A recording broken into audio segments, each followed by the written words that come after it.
Friends, तो यार आज का वीडियो बड़ा धमाकेदार है। धमाकेदार इसलिए है क्योंकि उत्तर प्रदेश की आयुष काउंसलिंग का इंतजार बहुत सारे स्टूडेंट्स और पेरेंट्स को पिछले 2 महीने से है कम से कम कि भैया उत्तर प्रदेश कब खुलेगा। बिकॉज यूपी के अंदर बहुत सारे बच्चे हैं। लास्ट ईयर के कंपेरिजन इस बार 25,000 स्टूडेंट ज्यादा क्वालिफाई हुए हैं।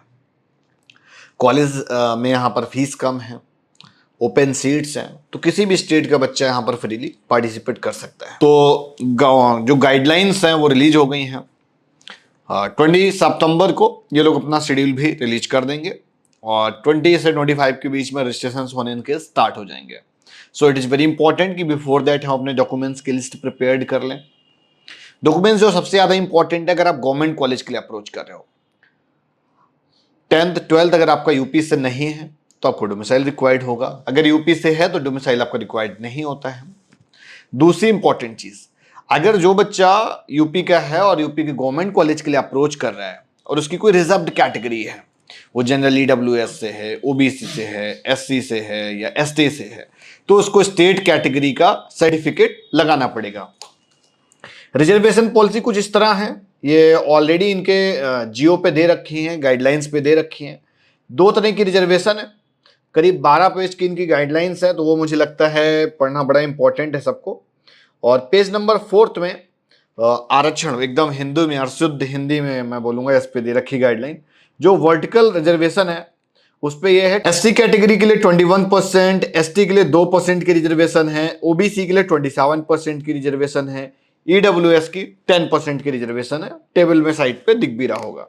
उसके बाद इन्होंने लिखा है अन्य पिछड़ा वर्ग / आर्थिक रूप से कमजोर वर्ग का प्रमाण पत्र सक्षम प्राधिकारी 1/4/2024, मतलब भैया 1/4/2024 के पहले का चाहिए होगा, अभी का लेटेस्ट, पुराना नहीं हो चलेगा।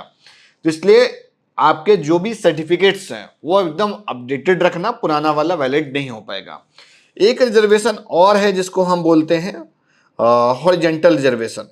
हॉरिजॉन्टल में हमारा फ्रीडम फाइटर्स आ जाते हैं, 2% की रिजर्वेशन। यूपी के अंदर 8 गवर्नमेंट कॉलेज हैं, बीएमएस के 9 होम्योपैथिक कॉलेज हैं, 2 यूनानी कॉलेज हैं।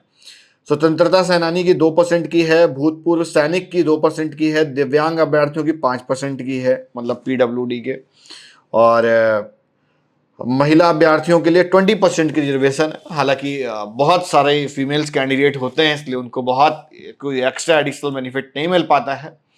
40% फीमेल समझ लो और 60% मेल समझ लो, ये रेशियो रहता है बीएमएस में। एक सर्टिफिकेट और है NCC B grade C certificate, तो अगर वो है तो आपके पास उसमें 1% की रिजर्वेशन मिल जाती है।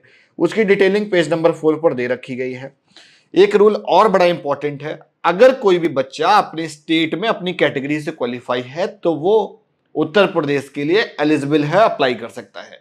अभी तक रूल ये हुआ करता था कि भैया जनरल से क्वालिफाइंग चाहिए, बट ऑल इंडिया कोटे 15% की वजह से उनको स्टेट के रिजर्वेशन से क्वालिफिकेशन दी गई है। तो ये तो हो गया रिजर्वेशन फैक्टर। काउंसलिंग 20 से स्टार्ट होगी, तो 1-2 हजार रुपए का रजिस्ट्रेशन करना होगा यूपी आयुष के ऑफिशियल वेबसाइट पर। वेबसाइट का लिंक हम डिस्क्रिप्शन बॉक्स में दे देंगे। जब आप रजिस्ट्रेशन करेंगे 2000 का, तो फिर उसके बाद उसमें आपको डॉक्यूमेंट्स भी अपलोड करने रहेंगे, जिसमें 10th अपलोड होगा, 12th होगा, गवर्नमेंट का होगा तो कैटेगरी होगा, और डोमिसाइल भी आपको अपलोड करना रहेगा अगर किसी अदर स्टेट से है तो।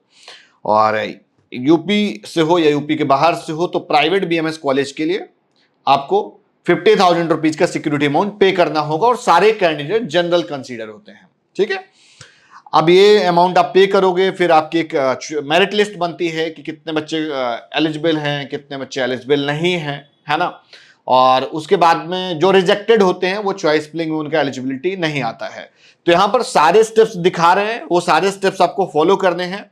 मेरिट लिस्ट में जिनकी एलिजिबिलिटी होगी वो चॉइस फिलिंग करेंगे। चॉइस फिलिंग कैसे करनी है इस पर हम एक डिटेल्ड वीडियो अलग से बनाएंगे। इन जनरल बेसिस पर जिस कॉलेज के लास्ट ईयर के कट ऑफ के हिसाब से चांसेस है, उसके नीचे के 2-3 कॉलेज ऑप्शंस आपको रखने चाहिए, ये मेरी एडवाइस है।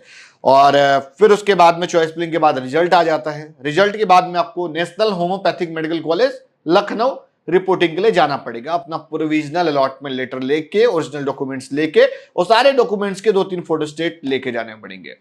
आप वहां पर उस चेकलिस्ट के अकॉर्डिंग सबमिट करेंगे, आपकी फिजिकल रिपोर्टिंग होगी। उस रिपोर्टिंग के लिए पहले एक शेड्यूल आ जाता है, रैंक वाइज, उस अकॉर्डिंग आपको रिपोर्टिंग करनी होती है लखनऊ में। वहां से आपको ओरिजिनल वाला लेटर मिलेगा, है ना। ओरिजिनल लेटर लेने के बाद में वो लोग वहां से सबमिट करते हैं कि भाई इनके डॉक्यूमेंट्स वेरीफाई हो गए, फिर आप वेबसाइट से डाउनलोड करने के लिए एलिजिबल हो जाते हैं। वो आप डाउनलोड करेंगे, फिर उसके बाद अलॉटेड इंस्टीट्यूट में जाएंगे। अलॉटेड इंस्टीट्यूट में सारे ओरिजिनल डॉक्यूमेंट्स लेकर कॉलेज की फीस जितनी भी होगी, ढेर सारी होगी तो ढेर सारी ले जानी पड़ेगी। इसलिए जिस भी कॉलेज को चयन करें या सिलेक्ट करें तो this is your responsibility. Firstly you have to check the field, जो चॉइस फिलिंग प्रेफरेंस है उनकी फीस आपको मालूम होनी चाहिए। जो भी फीस है वो आपको ले जानी होगी और वो आपको सारी की सारी सबमिट करनी पड़ती है वन टाइम पे। और राउंड 1 होने के बाद ये जब प्रोसेस खत्म हो जाएगा तो एक इसी में इंटीग्रेटेड अपग्रेडेशन राउंड होता है, उसमें भी फ्रेश अलॉटमेंट आती है। समझ पा रहे हो, फ्रेश अलॉटमेंट। तो जिनको नहीं भी मिला उनको भी मिल जाता है, और जो अपग्रेडेशन में जाते हैं उनकी भी सीट्स बहुत बार अपग्रेड हो जाती है। अगर सीट अपग्रेड होती है या नया अलॉटमेंट आता है तो फिर से आप नोडल सेंटर जाओगे, फिर से कॉलेज रिपोर्टिंग आप अपनी कंप्लीट करेंगे। वीडियो आज की यहीं तक, और इसी तरीके से वीडियोस पाने के लिए चैनल को सब्सक्राइब करिए। यूपी के अंदर अगर आप कोई भी कॉलेज सिलेक्ट कर रहे हो तो हम यहाँ पर स्क्रीन पर कुछ कॉलेजेस आ रहे होंगे जिन पे अप टू 10,000 रुपीज तक के स्कॉलरशिप हमारी टीम प्रोवाइड कर रही है। तो टीम को रीच आउट करें और जल्दी से स्कॉलरशिप को ग्रैब करें और उसको चॉइस में आप सिलेक्ट कर सकते हैं। वो सरदेव आयुर्वेदिक कॉलेज आजमगढ़ हो, अर्नव आयुर्वेदिक कॉलेज बाराबंकी हो, महाराणा प्रताप कानपुर हो, श्री संतन पाल सिंह आयुर्वेदिक कॉलेज हो, है ना। और इस तरीके से ढेरों कॉलेज है, पूरी लिस्ट है, वहां पर आप एक बार जरूर चेकआउट करें। और एक अपडेटेड इन्फॉर्मेशन और यार, तो एमडी आयुर्वेदिक कॉलेज आगरा की परमिशन भी आ चुकी है, तो वहां पर भी आप अपने एडमिशंस को अप्लाई कर सकते हैं। तो वीडियो आज की यहीं तक, और इसी तरीके से वीडियो पाने के लिए चैनल को सब्सक्राइब करें। स्कॉलरशिप पाना है, टीम से हेल्प चाहिए काउंसलिंग के लिए, तो एक फॉर्म दिया हुआ है डिस्क्रिप्शन पर, फिल करो। 2 ऑफिसेज है, कानपुर या ग्रेटर नोएडा, दोनों जगह आप विजिट कर सकते हैं। दोनों जगह से हमारी टीम आपको कंप्लीटली हेल्प देने की कोशिश करेगी। Bye bye.